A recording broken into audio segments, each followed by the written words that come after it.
Hello besties, welcome or welcome back to my channel. My name is Ash and you are watching Smokedshelves. Hello friends, welcome back to another reading wrap up, reading hopeful video. The squish between the two. I need to make this decently fast because I have to leave for class soon. So that was my poor planning on this side, doing this at the same time. But yeah, so bear with me if I don't do all these books justice because I have a lot to get through. I read 14 books this month. Yeah, it's been an interesting February. I've never read this many before. To be fair, I binged through a graphic novel comic series last night because I just couldn't sleep and I felt like it. So really it's like 10, maybe even a little less because I have a few other graphic novels in this stack of books that I read. But let's just jump straight into it. Let's not meander and let's breeze through all the books that I've read this month, all 14 of them, with very, very quick thoughts because they will all have thoughts in their own respective vlogs at this point, pretty much, mostly. Starting off with my month, I read an arc for A Quick and Easy Guide to Asexuality. I have a whole long review written up, a whole verbally spoken review in one of my vlogs that I will link up here. Basically, I gave this one 3 stars. I thought it was okay. I thought it was a really, really, really introductory pamphlet, you should say, that you could potentially give to loved ones if they've absolutely never heard of asexuality before, but it does a few things really wrong, and that really irks me because it's kind of misinformation. So I will link my review below. I will also link asexuality.org below because I just think they have a really good starting point, honestly even better than this comic. So yeah, that's something I think you should give to someone, if like a family member, if they really have absolutely no idea and you just don't feel comfortable being the person they answer to, because you might be questioning stuff yourself and not understand everything yourself. I know I was at that level at some point, and then I have just learned through the years being on the internet. The resources are out there, thankfully, to learn about asexuality. Yeah, not my favorite.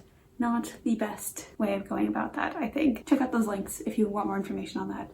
That was the first read of the month. It was 3 stars. I will put up the release date up as well with that cover so you know when it's actually releasing, in case you are interested in reading through it yourself and determining what you think. But yeah, moving on to the next one. The next thing I read was All Boys Aren't Blue by George M. Johnson. This was a memoir. It's following coming to terms with being a queer youth of color and how their experiences have shaped who they are. Yeah, I have a few gripes with that story, just mainly dead naming one of their relatives and misgendering one of their dead relatives. Don't love that, but I think the rest of the stories are, and even that one, are fairly important nonetheless. Yeah, I think that it can be really important, and I know this is one of the books that I believe is being banned right now, so read banned books, people. But that was a nonfiction that I randomly picked up. We know I don't really read them, so that was a very interesting time. I'm interested to see more of their works. I know they have a couple other things that are released, so we'll see. Maybe I'll pick something else up by them in the future, who knows when. Yeah, that one was a 4-star read. I really enjoyed it. I don't know why. I think this one and then another book released around the same time, and I don't know why I thought this was a poetry book, or it was like in poetry partially. It's not. It's fully in prose. So don't let that stop you. That's also for some reason the notion that you have. Do not ask me why. I really don't know why that was what I was thinking, but I was. After that, I picked up Claimed by Cupid by Dana Isley, and I gave this one 4 stars. It is the second book in the Nick and Holly holiday romance novellas that they are doing, and I think, if I'm not mistaken, they're already working on the next one. I could be wrong, but I give this one 4 stars. I really enjoyed it. I liked it more than their first book. I think they are growing on me. I still have some issues with it in general, personally, but it was fun. It was very spicy.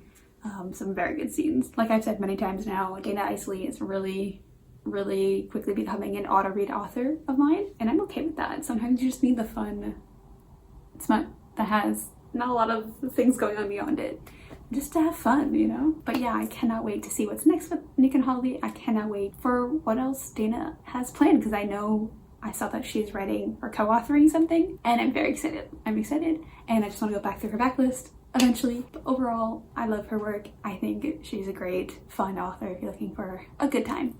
Not a long time, but a good time. After that, I picked up Game Changer by Rachel Reed, and I gave this one 3 stars.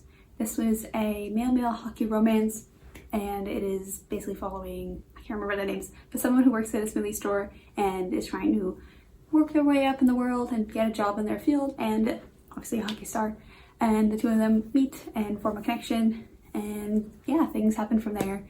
It's based on a coming out story. If you've seen my most recent vlog, you will know how I've been feeling about those. And this one was okay with that sense. I think that's also why I didn't give it too high of a rating, but a lot of it just felt very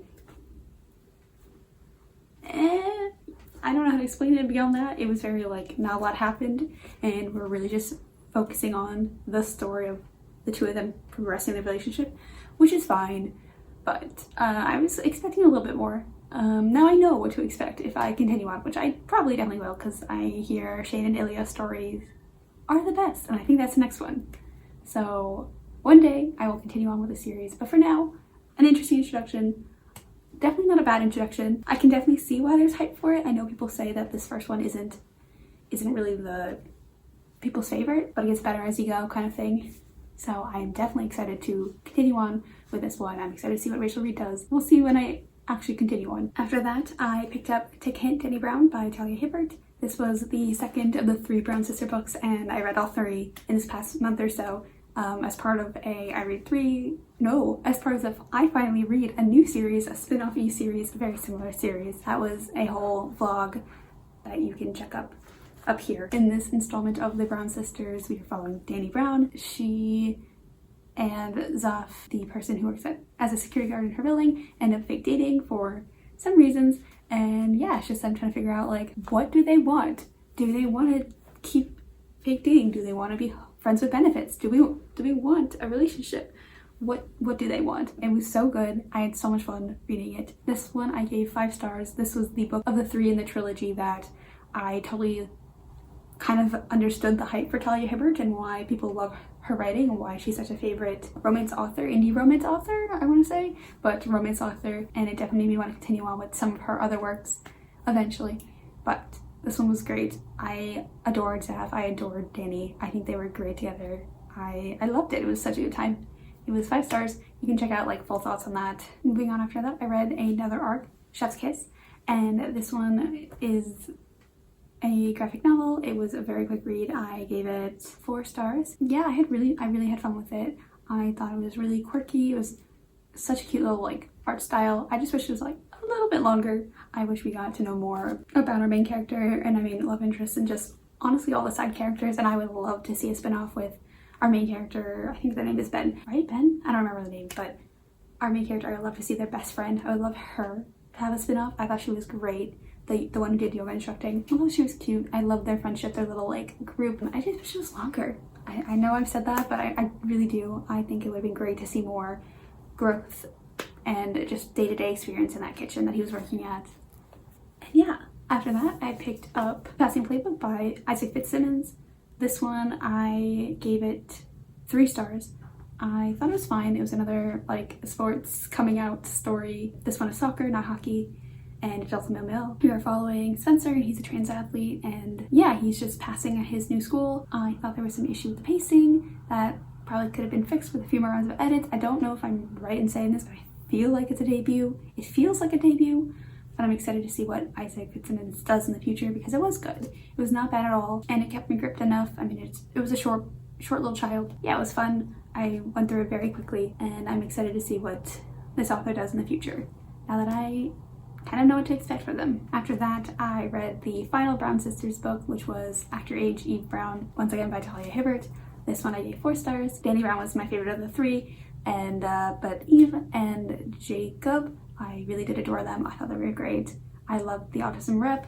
I said it in that vlog, I can't really speak on the autism rep because I'm not autistic myself, but I really appreciated how Talia portrayed them, and just how they had potential tics, and Eve's journey to maybe get diagnosed officially, but maybe not, or whatnot. But I had really fun with it. It was cute, it was wholesome.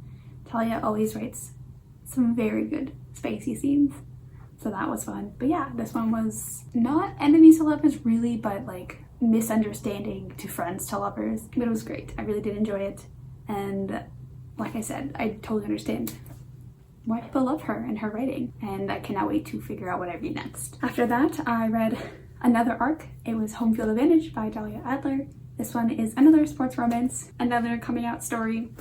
I'm sensing a trend, y'all. This one is a cheerleader football player sapphic romance. And yeah, we are following these two girls as they navigate a very homophobic town in Florida, and a little bit of religious trauma and things like that. I don't have much to say on it. It was a 3-star read. This one I'm still grappling with that 3-star read. I don't think I'll change it in the end. I think 3 stars is where I'll stick with it, but it's a very, like, in my mind, low 3-star. Borderline could be 2 stars. A few things were more misdone. I really just didn't like following our characters that much. Mainly Amber. Jack was okay. She was just a little whiny, but like, I kind of get it. Her circumstances were not the best. I don't know if this one's a debut, but I am intrigued to see what other works Dahlia Adler will come out with, because I think it could be done well. I feel like it's definitely not a debut. Either way, it was alright. A few things I would have changed about Amber. I just did not love following Amber at all. It wasn't the worst book I've read, but it wasn't the best. So very middle of the road with it. Very middle of the road. Moving on, after that I read Kingdom of the Curse by Carrie Maniscalco. I just put this into my Missed Connections video, which you can check out here. But this one is obviously a sequel. I adored the first book. I adored this book. I gave it 5 stars. I did see a few of the main, and by a few, I mean most, but I did see a few of the plot twists coming. I guessed a few theories early on, but it did not hinder my enjoyment because I just love following Amelia and Wrath and their relationship development. Yeah, I'm excited to see where Carrie will take us for the next book. When will I get to be able to read it? Because that book will be going to the States. Who knows? But I'm excited. I really thoroughly enjoyed this. You'll see this in some upcoming videos soon, because I just read this over the weekend in like one day. I absolutely devoured it, but I also devoured the first one. This has very easy rating. This one though, I can see why people don't love this second book, because it is like very predictable and like not the most amount happens, but I just loved following Amelia, so I really enjoyed it. But like, I see it's getting mixed reviews, so I get it. I really do. But I highly recommend it. I really enjoyed it. Sometimes you just need something quick and easy. Yeah, I cannot wait for Kingdom of the Fjord. This was great, incredible. Okay, and then the final 4 books, I'm just gonna send them all at once. It was Fence volumes 1 through 4. So like, I think it's like book 1 to 16, whatever the breakdown is. But I read all 4 of them last night. I was kind of just in a mood to binge through a graphic novel series that I had access to. This was the one, so I really had fun with it. I gave all 4 of them 4 stars. I thought they were fun. Obviously, I wish they were longer. I'm excited to see development between Seiji and Nicholas. We'll see. It's feeling a little bit, if you ask me. I'm sure it is, because it is marked as like a queer book on Goodreads. I mean, I know there's side characters that are also queer, but I'm excited to read volume 5 whenever that is going to release. It's supposed to release in April. I'm keeping my fingers crossed that is the case. I really hope it is. I will definitely be reading that when it releases. Yeah, I really just enjoyed it. I know C.S. Pacat, I hope that's right. I know they also wrote the Count of Prince books, which I have the first 2 at home, and I will need to read them, especially now that I know that I like their style. Obviously, graphic novels are very different from books, but I've been a lot of the releases, so I'm glad I finally picked up something from them. But yeah, those are the last 4 reads of the month. That puts me at 14. It's really more like, what's minus 6, 8 full books, plus if you combined the 6 graphic novels, it's like 1 more for books, so like 9 books. A great reading month all around. I did not expect that to be the case, but I've just kind of been a big kick for it lately. It happens. Compared to last February, where I don't think I read like anything. This was a great reading month. Some faves, some okay books, some interesting branches into new genres, and a lot of arcs. Apparently a lot of arcs. That's what happens when you're trying to learn how to use NetGalley. But yeah, those were all of the reads that I've had this month. Let's move on to a few hopefuls for next month. Yeah, let's try to do that. To start, not a hopeful, but I will be participating in the Animal Crossing New Horizons readathon that is going throughout the whole month, and then I think part of April as well, if I'm not mistaken. It's really well planned out. There are so many prompts. I give a round of applause to my Books of Friends that have created this. They put an incredible time and effort into it. I will link the Discord down below if you'd like to join, as well as the blog page for the reading announcement that has like all the prompts and stuff. So consider joining us. It looks so good. I will at some point between now and when this video is up make my pass all the graphics for, so I'll pop all of those up like in succession right now. You'll see me pop stuff up as I'm going. I have not fully decided at this point when I'm building who I want my island and what prompts I want to do, as well as if I'm gonna double up and stuff like that. I don't know yet. You think I would have a better idea considering this has been announced for a while and I've known I was gonna do this for a while, but it's been a weird few days. But I'm really excited. They put so much effort into it, so please consider joining that readathon. It looks so good. I know they will be doing stuff on Twitter and Instagram, I think, as well, just to go along with it. So definitely check it out if you're interested, if you love Animal Crossing as much as I do. After that, there are a few book club books for book clubs that I'm in that I want to read, as always. First, we have the Tea Time Reads book, which is Ophelia After All. I'm going to keep my fingers crossed that my library has this book. I don't think it does, but I will find a way. I will find a way. If not, on check script or whatnot. That is the first book for Tea Time Reads. As always, those will also be linked down below if you want those discords to join us. And then for the Literation book club, we are reading The Girl Who Fell Beneath the Sea by Axio. I think this is one I recommended. I never know anymore because I recommend something every month, but I think I recommended this one. I'm really excited for it. I think, yeah, I read XOXO not too long ago and that was fine, but this one looks really good. It also has an incredible cover, so I'm really hoping that it is incredible and it looks really fun, and I cannot wait to read it. Again, I'm gonna keep my fingers crossed I can get something out of my library with this. My library has a very odd selection, so we'll see. And then just a few books that I personally am hoping to read this month, mostly because they are library holds. And the first one is The Gilded Cage by Lynette Noddy. This book and My Kingdom the Curse book, they are returned on the 7th, so this needs to be read this week, and it will be because I really need to read this, and I really want to. Yes, so this one is a big hopeful of mine. I've given the synopsis for this so many times that I will not do that again, but I'm very excited.